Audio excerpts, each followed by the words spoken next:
Nowhere near as good as how they did the ones and the threes. What's good, family? Today we're gonna go over a pair of sneakers that a lot of people either love or they hate. It's a sneaker that's gonna be releasing really soon. I've actually put this video off for a little while. If you guys can see, this is finally the first video where I have upgraded quality as far as the camera goes, my first 4K video. So just for that alone, leave a like on this video, subscribe to the channel, because we're gonna continuously upgrade the content, make everything better as we go. I'm debating on picking up a second tripod to put my old camera on, that way we can have two different angles. We'll talk about that in a different video. We're gonna open this package up and discuss this pair of sneakers. These low-key drop in a couple days at this point, so I had to get this video out. As soon as I open this up, you're gonna know what sneaker it is. I low-key went on vacation, didn't have time to film this video, but here we are. Pull these out real quick. Damn, my box is defeated. I am gonna do a full review for this pair of sneakers, so make sure you subscribe. We got the Reimagined Royals size 10, which is my true to size. Shout out to Hype Supply for hooking me up with a decent price on these. They do have the stamp on the inside of the lid. Open the flap, and these do come individually wrapped. I don't know why they did that, but it just is what it is.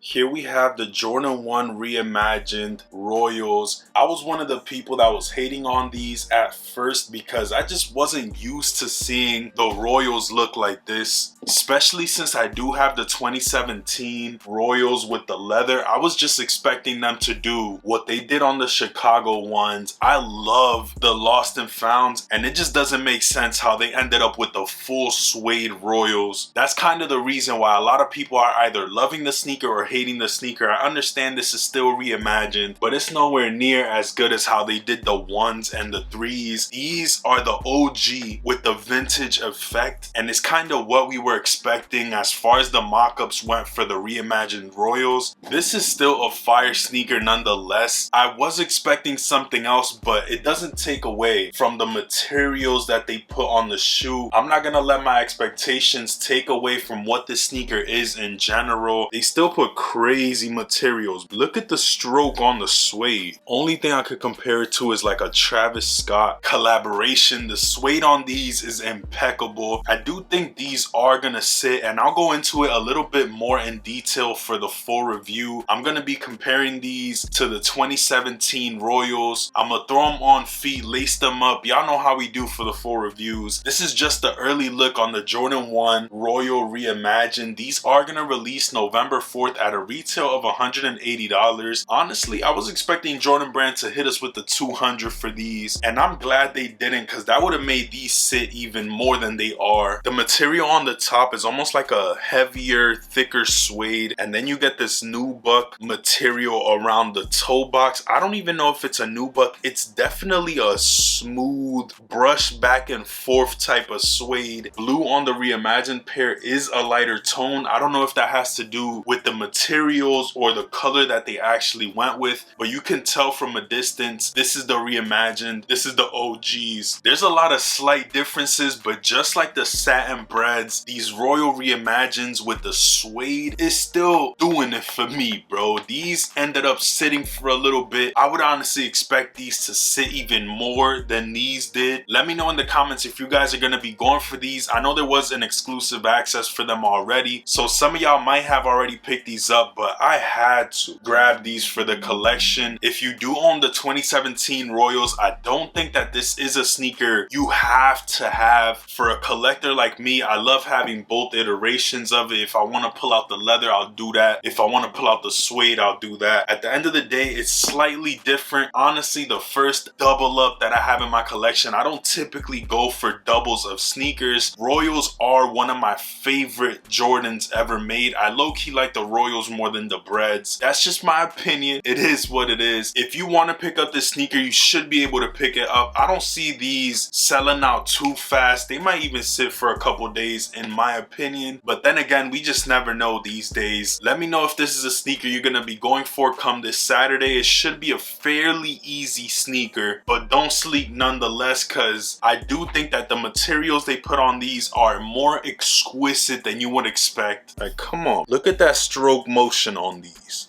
undefeated for sure. But we are gonna throw these on feet in a couple days. Make sure you stay tuned for that. Leave a like, subscribe, and let me know if my synopsis on this sneaker was right or wrong in the comments. That pretty much does it for this one. If you guys want to see any other early sneakers, make sure you comment that down below. I already have 2 pairs that are gonna release in the month of November, but I want to see what you guys want to see on the channel. That way I make sure I move accordingly type shit. I love y'all. I appreciate you. I hope you have a great rest of your day, morning, night, evening, whenever you're watching this video. Check out one of these 2 videos because that's what YouTube is recommending you to watch based on your history. I love y'all for life. Thank y'all for showing love as well. We're almost at 22,000, low-key like 80 subscribers away, so make sure y'all subscribe to the channel. And yeah, man, all that being said, I'm gonna catch y'all on the next one. Peace.